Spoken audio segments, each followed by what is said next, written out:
A bit bigger when you're facing it, I'll just say that. Good evening. I'm really excited to tell you about someone that I now get to call my friend, Larry Altenburg. He's a loving parent. He is a business executive in charge of managing over $1 billion, and he's a community activist. Larry Altenburg knows how to get results. He knows how to get things done. That's why he is running for state delegate.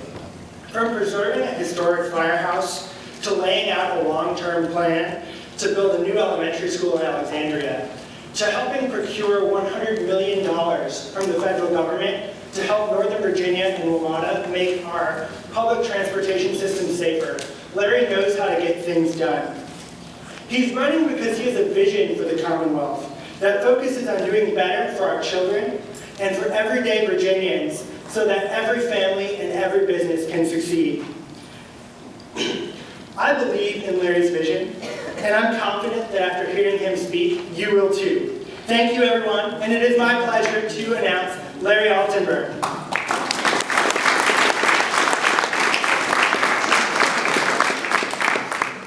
Thank you, Ian. Thank you, everybody, for having me here tonight. It's an honor and a pleasure to give my first talk before Arlington Democrats, so thank you so very much.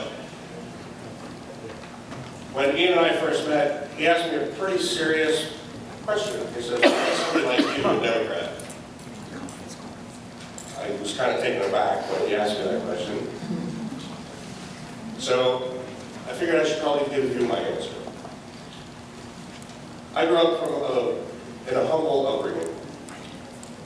I come from a military family. My dad's a Vietnam veteran, but he had a hard time keeping a job when I was a kid. So my mom was the breadwinner. She worked at a job where she got paid 50 cents to the dollar to a man that worked the same job in the same company for less time than she did. So I was on the free and reduced lunch program my entire childhood.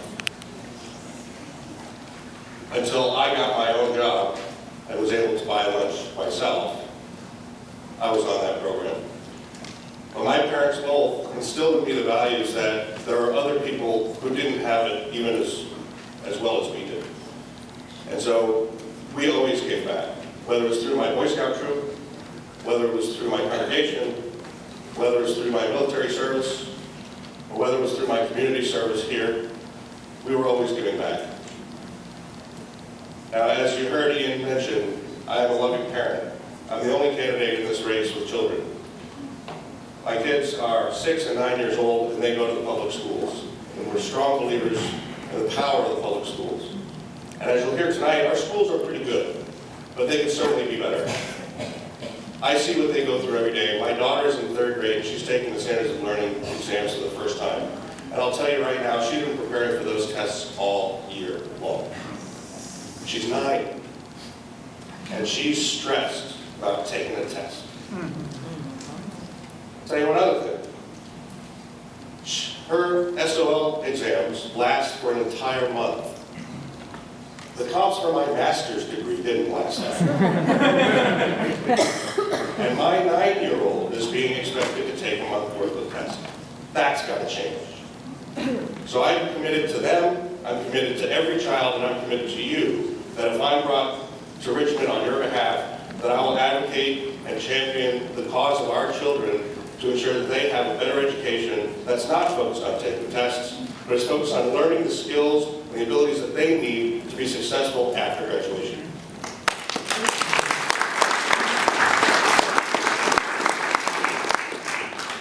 Now, my 2 other issues that I will champion if I'm elected to be a representative in Richmond are also their issues, they just don't know it yet.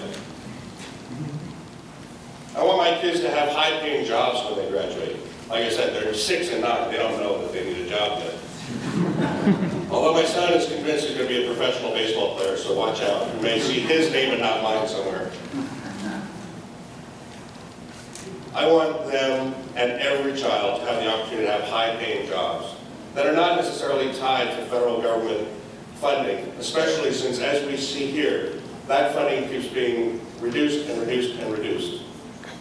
We have to extend our network, extend our investment, and extend our economic diversity within the state, so that way we're not committed to federal funding or military contracts. The other area, and they see this every day, is our transportation infrastructure. Our transportation infrastructure is crumbling. It needs work, it needs help, and it's been underinvested for years and years, and it's time for us to pay attention to that again. I used to work 3 doors down from here, and I live in Delray. It would take me an hour and 40 minutes by mass transit to get to work in the morning, and an hour and 50 minutes to get home. If I got in my car, it would take me 12. We cannot support an infrastructure that encourages people to get into their cars.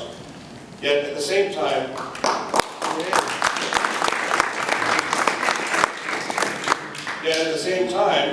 we punish the working class of us with car taxes that they cannot afford for cars they have to get to their jobs.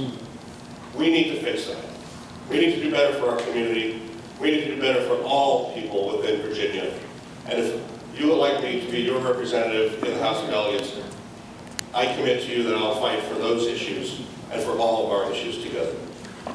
I ask for your vote on June 9th. Thank you. Thank you.